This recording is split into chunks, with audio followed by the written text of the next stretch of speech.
ناظرین محترم، یہ امریکی شہر نیو یارک کی سخت گرمیوں کے موسم کی بات ہے۔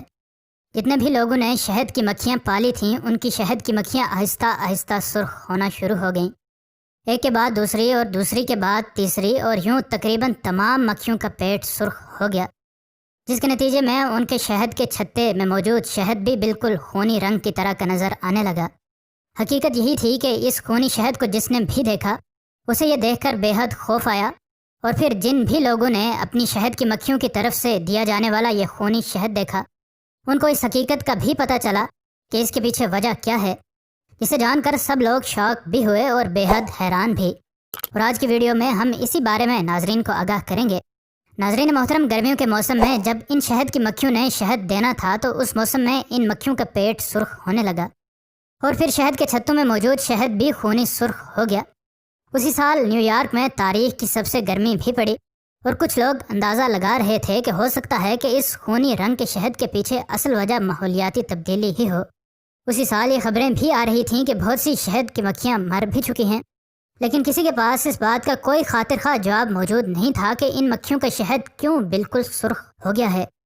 امریکی شہر نیو یارک میں ایک عرصے سے شہد کی مکھیوں کے پالنے پر پابندی تھی، اور اگرچہ کچھ لوگ اللیگلی بی کیپنگ کے کاروبار سے جڑے تھے، لیکن یہ تعداد بہت کم تھی۔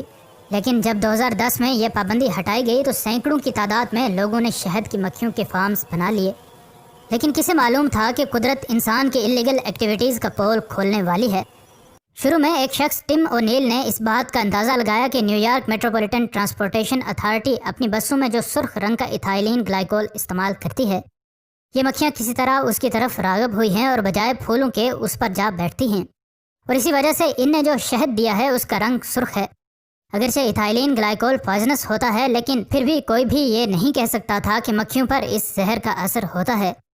معاملات کو سلجھانے کے لیے اور سچ تک پہنچنے کے لیے ٹم نے اپنی مکھیوں کی شہد کا چھتا ایک مقامی لیبارٹری میں بھجوایا، تاکہ وہ معلوم کر سکیں کہ اس شہد کو ناقابل استعمال بنانے کے پیچھے اصل محرکات کیا ہیں۔ جب لیبارٹری کے ٹیسٹ کے ریزلٹس واپس آئے تو یہ بات واضح ہو گئی کہ اصل میں ایتھائلین گلائکول نہیں، بلکہ اس خونی شہد کی اصل وجہ ایک فوڈ سیف ڈائی ہے جسے FD&C ریڈ نمبر 40 کہا جاتا ہے۔ اس نتیجے کو دیکھ کر New York Metropolitan Transportation Authority پر سے تو تمام لوگوں کا شک ہٹ گیا، لیکن انہیں پاس ہی موجود ایک cherry processing factory Dell's Maraschino cherries کو پر شک ہوا کہ وہی چیری پروسیسنگ میں سرخ رنگ کا ڈائی استعمال کرتے ہوں گے۔ تمام بی کیپرز اس فیکٹری پر ہی انگلیاں اٹھا رہے تھے، اور اس فیکٹری کا مالک آرتھر مانڈیلا کسی کی بھی کالز کا جواب نہیں دے رہا تھا۔ پھر ایک دن آرتھر نے New York City bee keepers association کے صدر اینڈریو کوٹے کو کال کی اور میڈیا سے بچنے کے لیے اسے صبح 5 بجے ملنے کا کہا۔ آرتھر نے اینڈریو کو یقین دلایا کہ آئندہ اس کی فیکٹری میں کسی بھی طرح کی شہد کی مکھی کو ریڈ ڈائی تک نہ پہنچنے دیا جائے گا، اور جن کنٹینرز میں یہ سرخ رنگ کا ڈائی رکھا ہوگا ان کو پراپرلی سیل کیا جائے گا تاکہ کسی بھی بی کیپر کا نقصان نہ ہو۔ اینڈریو نے بھی آرتھر کے اقدام کو سراہا، اور اب سب کو لگ رہا تھا کہ معاملات سلجھ گئے ہیں، لیکن حقیقت میں اس پراسرار سرخ خونی شہد کی کہانی ابھی ختم نہیں ہوئی تھی، اور لوگوں کو شک ہونے لگا تھا کہ آرتھر اتنی جلدی کیسے مدد پر آمادہ ہو گیا۔ نیو یارک پولیس ڈپارٹمنٹ کو ایک لمبے عرصے سے اس بات پر شک تھا کہ یہ چیری کمپنی دکھانے کے لیے تو چیری پروسیسنگ کی فیکٹری ہے، لیکن اصل میں یہ اس نقاب میں کوئی اور گھناؤنا کاروبار کرتے ہیں۔ تمام لوگوں نے اس فیکٹری کے بارے میں شک کا اظہار کیا، لیکن ان کے خلاف کوئی بھی ثبوت نہیں مل رہا تھا، حتیٰ کہ کھوجی کتے بھی چیریز کی خوشبو میں کسی اور چیز کی سمیل کو ڈھونڈنے میں ناکام رہے۔ پھر اس فیکٹری پر ماحولیاتی آلودگی میں اضافہ کرنے کا الزام لگا، اور یوں پولیس کو اس فیکٹری کا سرچ وارنٹ مل گیا، لیکن کسے معلوم تھا کہ یہ محدود سرچ وارنٹ ایک بڑی کھوج کے لیے کافی ہوگا۔ سرچنگ کے دوران پولیس والوں کو نظر آیا کہ آرتھر کے آفس کی ایک دیوار فیک ہے، اور اصل میں یہاں سے کہیں اور ہی راستہ جاتا ہے۔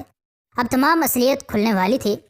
پولیس والوں نے ڈیٹیل میں سرچ کرنے کے لیے سیکنڈ سرچ وارنٹ مانگا، جو کہ ان کو فوراً ہی دے دیا گیا۔ وہ جب تحقیق کر رہے تھے تو آرتھر واش روم کا بہانہ بنا کر گیا، اور پھر پولیس والوں نے ایک گولی چلنے کی آواز سنی۔ واش روم کا دروازہ توڑا گیا تو اندر آرتھر کی لاش تھی، وہ خودکشی کر چکا تھا۔ ان نے جب اس فیک وال کو ہٹایا تو انہیں بیسمنٹ تک جانے والی سیڑھیاں نظر آئیں۔ اس بیسمنٹ میں جا کر ان کی آنکھیں دنگ رہ گئیں جب ان نے دیکھا کہ یہاں پر تو غیر قانونی مواد کی پوری ایک فیکٹری موجود ہے، جہاں پر LED لائٹس کی مدد سے درخت اگائے جا رہے ہیں۔ اس کے علاوہ $1,30,000 کئی لگژری کارز، اور غیر قانونی کتابیں بھی یہاں سے ریکور کی گئیں۔ کسے معلوم تھا کہ قدرت اس شخص کے چیری کے کاروبار کے لبادے کو صرف شہد کی مکھیوں کے ذریعے تار تار کر دے گی۔ اسی لیے کہتے ہیں کہ جھوٹ کے سر پیر نہیں ہوتے۔